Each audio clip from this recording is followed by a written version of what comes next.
अस्सलाम वालेकुम। आज का जो हमारा टॉपिक है उसमें हम देखेंगे सेल साइकिल के जो सेल साइकिल है वो क्या है।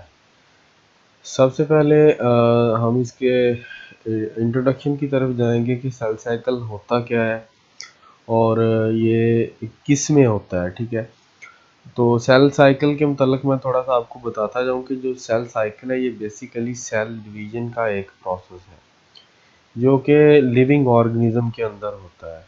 चाहे वो प्लांट्स हों, चाहे वो ह्यूमंस हों, चाहे वो एनिमल्स हों, तो सबके अंदर ये वाला जो सेल साइकिल का जो प्रोसेस है ये होता है। तो सेल साइकिल बेसिकली एक ऐसा तरीक़ेकार है जिसके अंदर जो सेल है वो डिवाइड होता है एक से दो में। ठीक है, और कुछ ऐसे सेल होते हैं जो कि एक से दो चार सेल के अंदर डिवाइड होते हैं। तो सेल साइकिल की डेफिनेशन की बात करें तो उसमें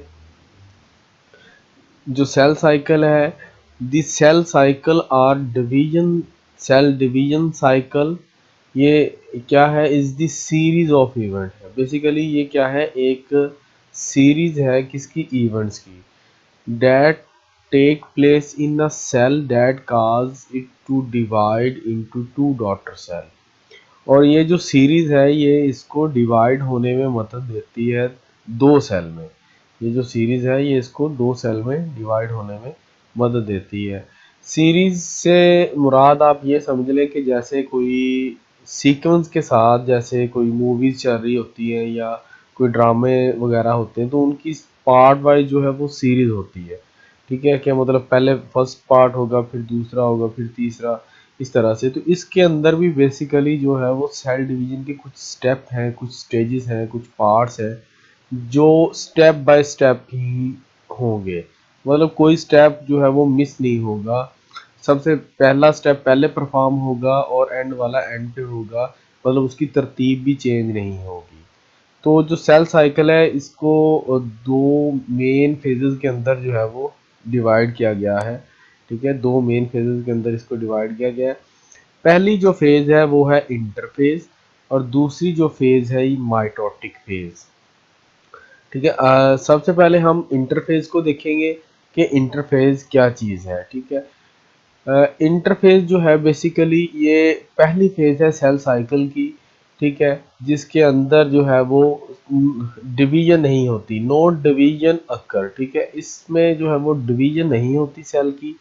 और इसमें बेसिकली जो मेन फंक्शन ये है कि इस फेज का, कि इसके अंदर जो सेल है वो अपनी डिवीजन के लिए जो तैयारियां होती हैं या जो ज़रूरी सामान होता है या जो आप कह लें कि ज़रूरी इंजाइम है, प्रोटीन्स हैं, उनको तैयार करता है। ठीक है, इंटरफेज को बेसिकली तीन जो है फर्दर फेजेस के अंदर डिवाइड किया गया है। पहली फेज जो है वो G1 फेज है, दूसरी जो फेज है वो S फेज है और तीसरी जो फेज है वो G2 फेज है।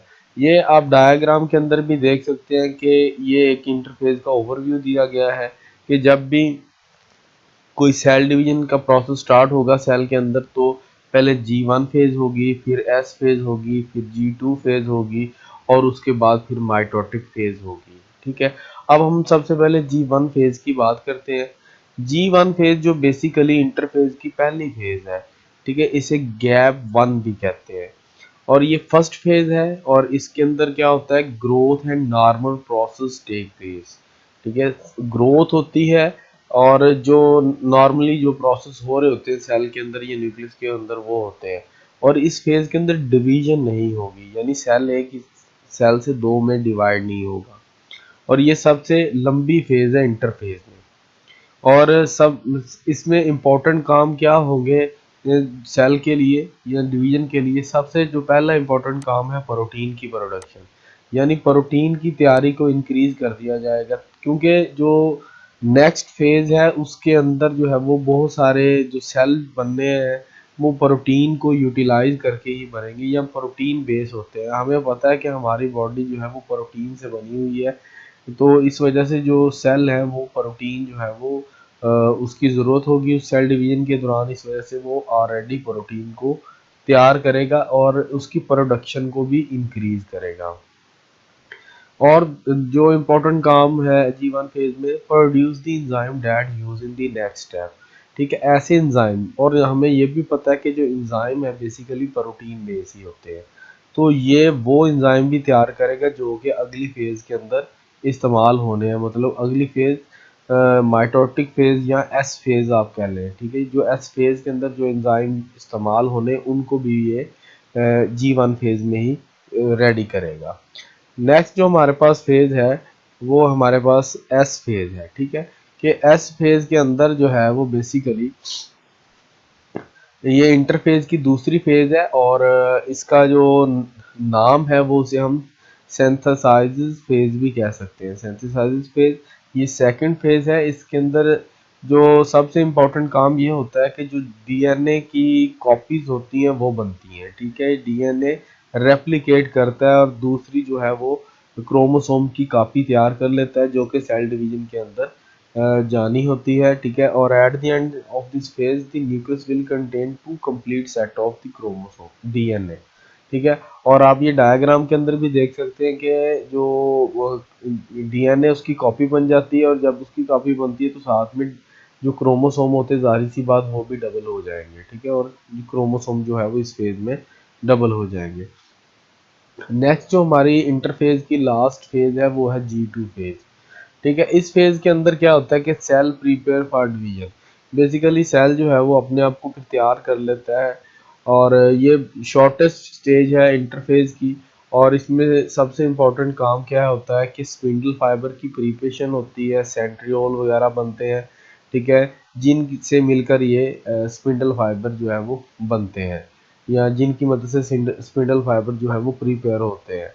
और ये वो स्पिंडल फाइबर हैं जो कि सेल डिवीजन के अंदर यूटिलाइज होते हैं। ठीक है, और इस तरीके से जो है वो इंटरफेज बेसिकली प्रीपरेशन, इंटरफेज को आप प्रीपरेटरी फेज भी कह सकते हैं कि, या प्रिपरेशन फेज भी कह सकते हैं कि, जिसके अंदर जो सेल जो है वो अब जो नेक्स्ट जो फेज है माइटोटिक फेज जो है उसके लिए तैयारी करता है। ठीक है, इसको हम सेल के अंदर एक डायग्राम की मदद से भी देखते हैं। ठीक है, ये देखें, ये एक सेल है, और सेल के अंदर जब ये प्रोसेस स्टार्ट होता है तो इस तरह से ये जो है वो सेल डिवीजन या सेल की जो प्रिपरेशन है वो स्टार्ट हो जाती है। और ये बड़ी इम्पोर्टेंट फेज है सेल के लिए, माइटोटिक फेज के लिए, क्योंकि इसके अंदर जो है वो क्रोमोसोम डबल भी होते हैं, प्रोटीन की तैयारी भी होती है, और इस तरीके से जो सेल है, सेल की जो ज़रूरी आप कह लें कि रिक्वायरमेंट्स हैं वो इस फेज में पूरी होती है। और इसके बाद जो है वो नेक्स्ट जो फेज शुरू होती है वो माइटोटिक फेज है।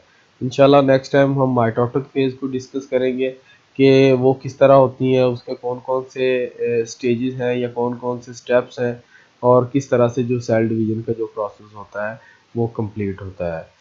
आई होप आपको इंटरफेस की समझ आ गई होगी, लेकिन अगर फिर भी आपको इसके अंदर कोई मसला है तो आप मुझे कमेंट बॉक्स में पूछ सकते हैं। थैंक यू, अल्लाह हाफिज़।